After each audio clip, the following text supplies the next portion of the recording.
नमस्कार, मी अश्विनी चॅनलवर तुमचं खूप मनापासून स्वागत। आज अश्विनी बनवत आहे चिंचेचे चटकदार सार। त्यासाठी पहा, इथे चिंच भिजायला घातली आहे। एक 2-3 चमचे चिंच भिजायला घातली आहे। या चिंचेचा रंग असा का आहे याची एक टिप देते। चिंच मी घेतली की फ्रीजमध्ये ठेवते, बाहेर मीठ लावून ठेवत नाही। मीठ लावून ठेवलेली चिंच काळी होते।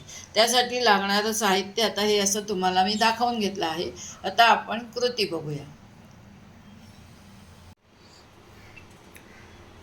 हे बघा, मगाशी सर्व दाखवलेले जिन्नस मी एकत्र केले आहे। चिंच कोळून घेतले आहे, त्याच्यात दुप्पट ते अडीचपट पाणी घातलेलं आहे।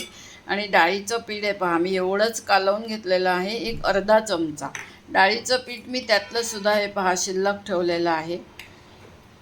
आणि इथे स्टीलची कढई दिसते, याच्यामध्ये आता हे आपण घेऊया आणि उकळवायला ठेवूया।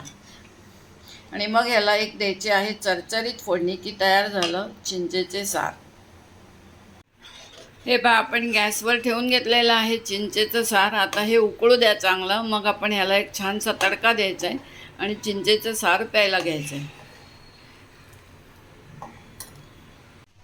हे पहा, आपलं चिंचेचं सार तयार झालं आहे आणि इकडे आमसुलाचं सार पण तयार झालं आहे। दोन्ही सार टेस्टी झालेलं आहे। आवडल्यास लाईक, शेअर, सबस्क्राईब करायला विसरू नका।